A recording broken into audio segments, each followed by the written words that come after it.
सरकार ने अभी जो मुख्यमंत्री चेंज किए हैं, क्या कहेंगे?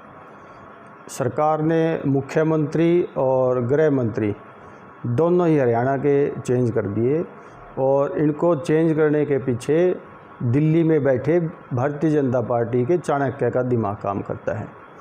और चाणक्य का ये कहना है कि 9 दंगे जो हुए थे उसमें सरकार अपने अनुरूप काम नहीं कर पाई, जिसका भारतीय जनता पार्टी अपना राजनीतिक एजेंडा बना के चली थी और उसका राजनीतिक फ़ायदा उनको इस चुनाव में लेना था। जो दंगे वहाँ असफल हुए और उसके असफलता का सारा ठीकरा प्रदेश सरकार पे डाला गया, इसलिए सरकार को यहाँ बदल दिया गया और नई सरकार बनने पर प्रदेश के गृह मंत्री को भी अपनी पदवी दोबारा से नहीं ले पाए। और उस वक्त 9 दंगों के अंदर सरकार के गृह मंत्री का और मुख्यमंत्री का आपस में सामंजस्य नहीं था। मेवात के अंदर मेवात जो है पूरे देश के अंदर साइबर क्राइम का एक हब है। वहाँ सरकार ने एक अलग से अपना क्राइम ब्रांच बैठाई हुई है, जिसने उस कलश यात्रा के दौरान ये कहा था कि देश के यहाँ प्रदेश में दंगे फैल सकते हैं और जो हमारे युवा बच्चे जो गोरक्षक के रूप में थे उनके जो वीडियो वायरल हुए उसकी वजह से वहाँ ऐसा माहौल हो गया भी दंगे यहाँ फैलेंगे, इसलिए प्रशासन की व्यवस्था कर दी जाए।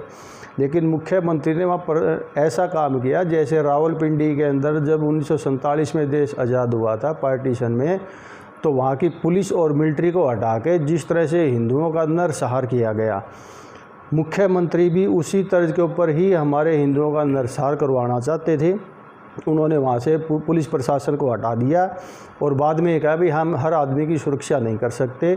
जब वे सरकार के अंदर आए थे उस वक्त प्रदेश के ऊपर 74 लाख करोड़ का कर्जा था, लेकिन आज उन्होंने 74,000 करोड़ का कर्जा था, लेकिन आज उन्होंने 3,17,000 करोड़ का कर्जा प्रदेश पे चढ़ा दिया। लेकिन वे सुरक्षा व्यवस्था के अंदर ऐसा बोलते हैं कि हम किसी भी प्रत्येक व्यक्ति को सुरक्षा नहीं दे सकते। जब वे प्रत्येक व्यक्ति को सुरक्षा नहीं दे सकते तो प्रत्येक व्यक्ति को कर्जा किस लिए दिया गया है?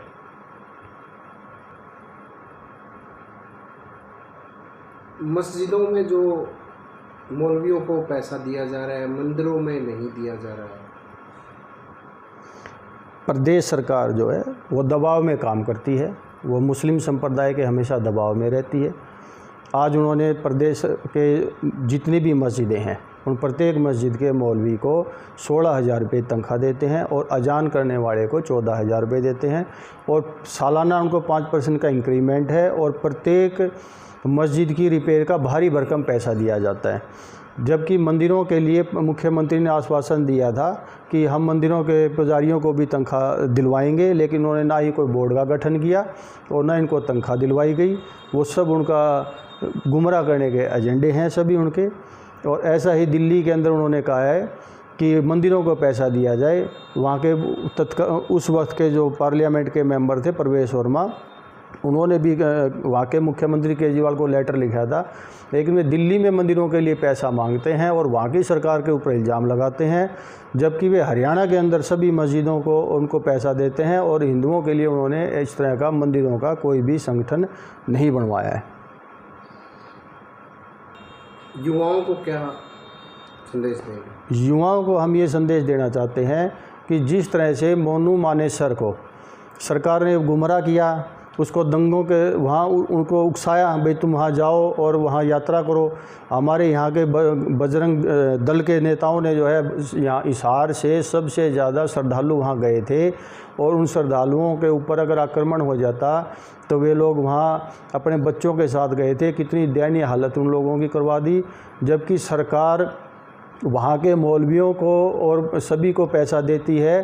तो उनके समर्थक लोगों ने वहाँ क्या काम किया, उन श्रद्धालुओं के ऊपर जो आक्रमण किया गया उस वक्त जो सरकार के द्वारा स्थापित लोग थे वे वहाँ क्या कर रहे थे, उसके ऊपर भी काम किया जाना चाहिए। और युवाओं को मैं ये कहता हूँ कि आप सरकार की दोगली नीति को समझिए। जब सरकार के ऊपर मुस्लिम लोगों का प्रेशर आया तब इन्होंने मोनू मानेसर को सरेंडर करवा दिया और कभी भी मुड़ के नहीं देखा कि उस लड़के के साथ क्या व्यवहार किया जा रहा है और उसको किस लिए सज़ा दी गई है। जिस तरह से इन्होंने मोनू मानेसर को दबाव में पुलिस के हवाले कर दिया बगैर किसी जांच पड़ताल के।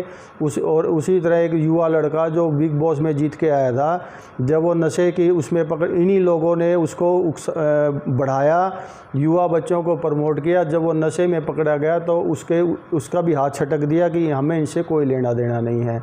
जब पहलवान बच्चे जीत के आए थे तब इनको घर जा के इन्होंने रोटियां खाई थी, लेकिन जब उनके ऊपर अत्याचार हुए तो इन्होंने उनको कहा भी हमें इनसे कोई लेना देना नहीं है। तो युवा बच्चे इनकी नीतियों को समझें, इनकी बरगलाई में ना आए और अपने काम को समझें और अपने स्कूलों में जाएं, अपने माँ बाप का कहना माने, अपने साधु संतों की शरण में रहें, अपने गुरुओं का पालन, गुरुओं के आदेश को माने, इस सरकार के नेताओं से दूर रहें जिसमें उन लोगों की भलाई है।